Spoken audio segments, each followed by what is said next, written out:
Um, Hi, Sandy. Thank you so much for allowing me to interview you. And really, so maybe Brene Brown would have the hearts to want to support us in our story because I think your story is you took a difficult route, a challenging route. So I think I watched your talk twice. And what I remember is that you couldn't have children. And I can only imagine what that is like because I was just upset with my husband when he wasn't on board when he to have a family. So um, yeah. So can you just share with me your experience a little bit about that? I can. Yeah. So I got married to my first husband when I was 18. And of course, it was expected that we would have children right away. I Mhm. experienced not one miscarriage, but six. Oh. And my gynecologist said, "Why don't you have foster children?" And we were too young to have foster children. We had to be 21. So a social worker suggested we become relief foster parents at a county group foster home. So we did. And that changed Larry and my entire lives Mhm. because he's still involved with some of those children. And that led us to our first foster child when we could have foster children, Paul, who had been locked in a room Mhm. for the 6.5 years of his life. And he was like a newborn child. He didn't know how to wear clothes. His little hands were like this. We had to pry him open. He wasn't used to furniture or how to hold a cup, even. And he had been admitted to a hospital to have his cleft palate and his hair lip repaired as an infant, but the family got word that adult or child protective services was coming, and so they removed him. And that was the last he was heard of until his brother's grades started falling in school. But his brother didn't want to turn um, his parents in. So Mhm. Paul lived in that room for 6.5 years. Wow. And his brother would let him out on a dog chain so he would get Oh my God. sunshine during the day. And And that's because his brother was so young, he didn't know better. wow. So And Paul was our first foster child. and so you said he had surgery. Can you explain that surgery? I'm so sorry. That's okay. He had surgery on his hair lip to What is repair it, but it wasn't done very well. I think it was done by students. But oh. Paul was also our first adopted son. We didn't adopt him till he's 11, the legal age that he could give consent. Even though he's nonverbal, I wanted him to have a say. So he gave consent to let us adopt him. So we were foster parents, treatment foster parents for 11 years to amazing kids.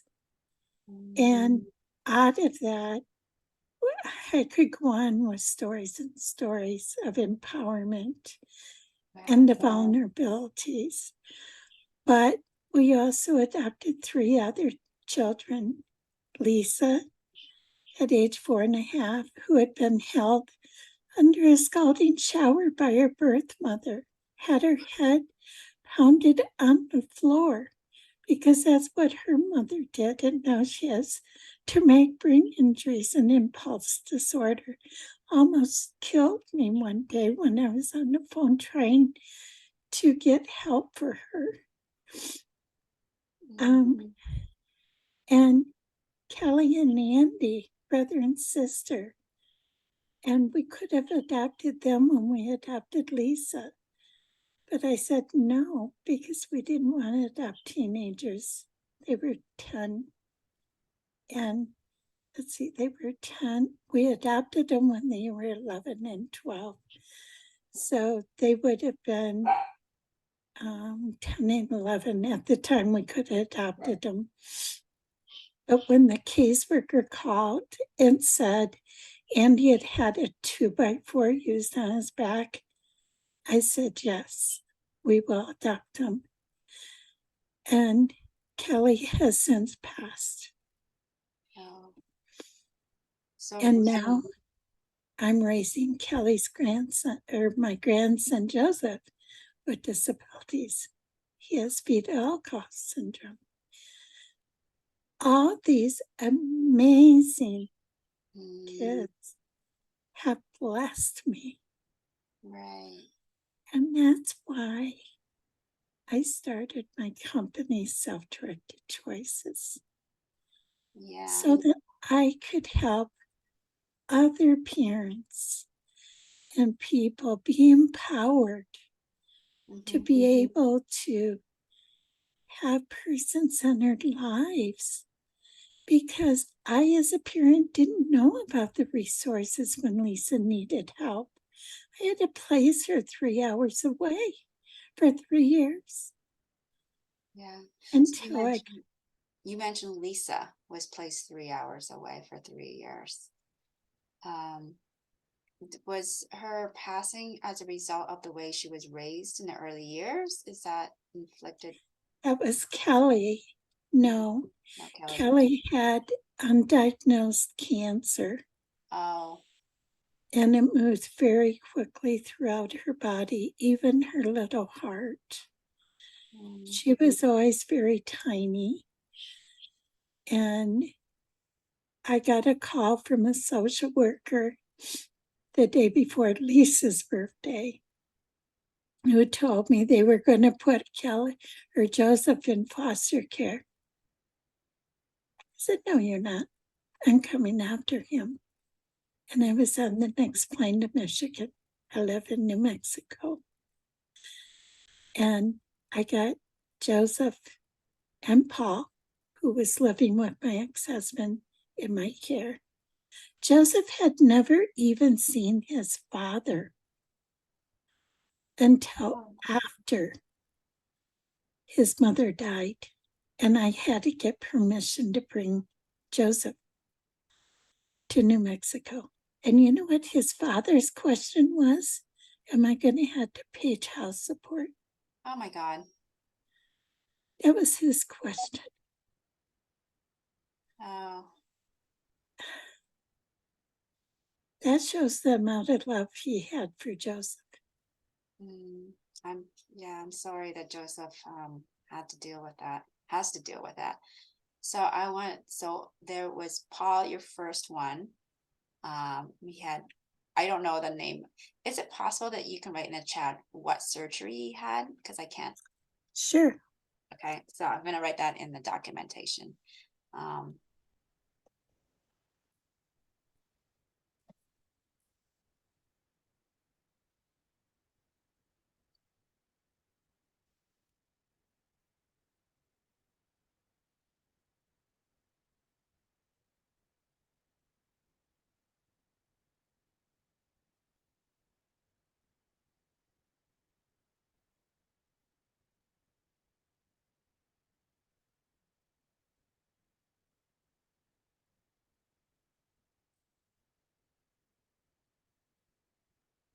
There you go. lip repair. That's interesting. I don't know what that is, but I can research that. Yeah. And so he got locked into, and that was the last time anybody outside his family saw him for 6.5 years. And they locked him up because what again? because he was disabled. Disabled. Okay. And then his brother would let him see the sun and have him on a leash, like a dog with a dog collar. That's horrible. Yeah, it was actually a log chain because he didn't want to get loose and run away. He would crawl. He would crawl and he didn't know how to sit on furniture. No, he didn't even know what furniture was. You know He that. was fed in a dog pan. Always in a dog pen. Yeah, Wow. because he would eat like this. Oh, shoot. And then your second was a girl, Was Lisa. Lisa, and she was scolded in the shower by her mother. And eventually she had a broken arm, and it was that, and Broken leg. oh, broken leg. And that broken leg was the final straw where Child Protective Services removed Lisa from her family. Well, that's when the judge finally terminated the rights Mm, because the judge kept sending her back. the same judge? Oh my goodness. Okay. And then you had Randy. Andy and Uh, Kelly. oh, oh, two girls, Sandy and Kelly. No, Randy. Andy. Oh, Andy and Kelly. And Andy was hit in the back by a 2x4. Kelly, did she have any disabilities too? She had fetal alcohol, but she was high functioning fetal alcohol. It's not FAS, it's FAE. Okay. And that's people with high intelligence. She Mm. had an IQ off the charts. Oh, did you ever have it like measured? Yeah, that's what I mean. It was off the charts. And I can't exactly remember what it was, but it was well over 100. She Mm. was highly intelligent, but because of the frontal temporal lobe, which fetal alcohol affects, she didn't have that reasoning. Mm. It affected her reasoning. Okay. So Could you put in the chat the name of that fetal like spelling? I don't know what that is. Sounds it's very. FAB. That's what Kelly had. Mm-hmm.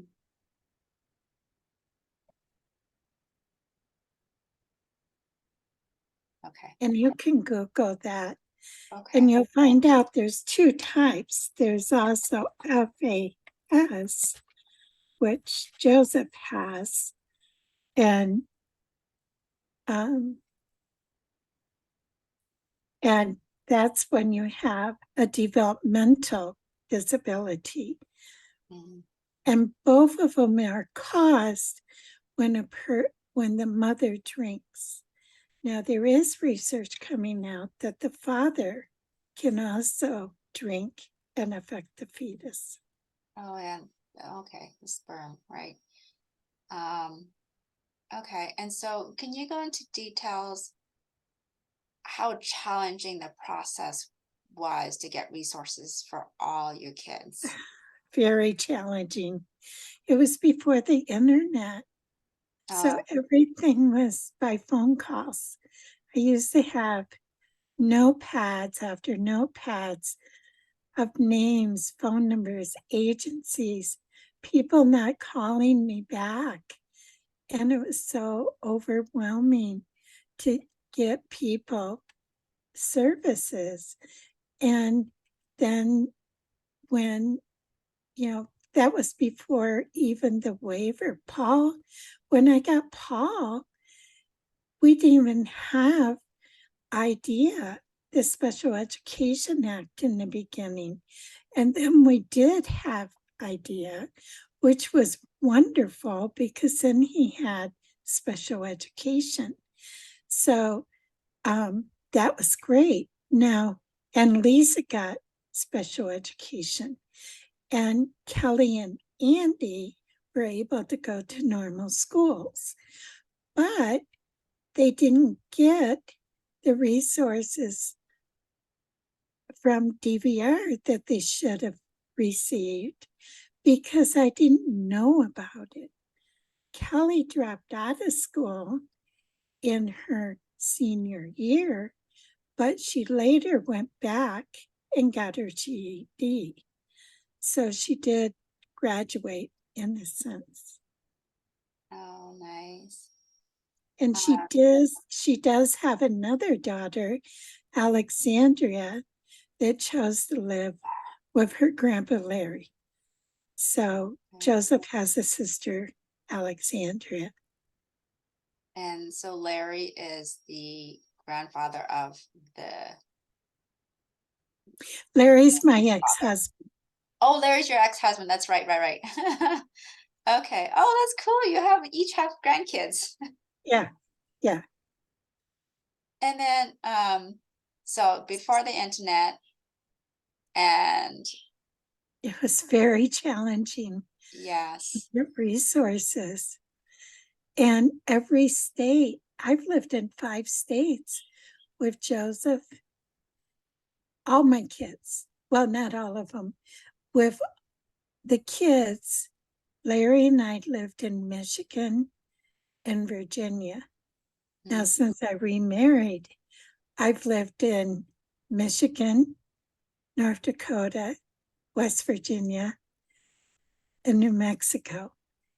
Nice. So Lisa's lived in 4 states. So you had to do it And over again every time. all those states have different waivers and Wow. different processes. Okay. So when I tell parents, I can help you because I know national resources. I do know national resources. And I have connections in states I don't live in because I've connected with parents and leaders in those states.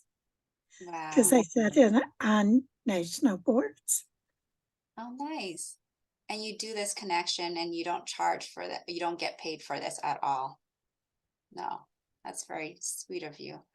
One of the things I think about when you have these kids with these disabilities, what is it like for you to walk on the streets? I'm assuming, I guess Lisa would be a challenge because she's got impulse issue. So you might have, I can see that you got a handful. I have Paul walk in front of me because he lags behind. Lisa walks beside me because she'll reach out and hug strangers. Oh, And so it is somewhat of a challenge, but it's important that they be seen. And people are really generous and loving towards them. And Paul is out in the community, and so is Lisa every day with their workers. And so they get that community integration, which is so important to learn about life, to experience it, and to show others that they're just as normal as you and I. so you said Paul, he's integrated. What do you mean by integrated? Integrating them into everybody's society, because I believe society is a we society. We need to come together as a we society. That's my leadership stand, that everybody comes together. Okay. And then so he has a job now? No, he has a worker, Michael, Mhm, that takes him out and does whatever Paul wants to go do. mhm. If he wants to go for drives or to the park or to the mall or to the movies or bowling, they go. Okay, It's up to Paul, whatever Paul wants to do. nice. And then there's Lisa. And then what is Lisa's day like? Lisa lives in a group home Mhm, because of attacking me. mm, So she lives in a group home where she's safe. They know how to handle her behaviors, but she too goes out every day. And just like Paul, it's based on what Lisa wants to do. mhm. Okay. And then Andy with does he have learning challenges too? He has a learning disability, Hmm. but he has a full time job Oh, good. and he's married. He Oh, has children and grandkids. okay. Awesome. And then there's Joseph, who is Kelly's son, who's living with you. And so, And Joseph has a part time job at Homewood Suites and is doing exceptionally well. okay. Um, I might not, I might have to ask you more questions once I think of the story. What message do you want people to have when it comes to people with learning disabilities? That I too have a learning disability. I too, in high school, got C's, D's, and E's. I didn't fit in. When I went for my bachelor's degree, when I went for my master's degree, my grade point average was 3.74. Oh, I got almost straight A's. You can do it. You can excel. And all it takes hmm, is just knowing you can do it. It awesome. takes a little harder work. And I know someone that can help you with those study skills. And I'd be happy to connect you.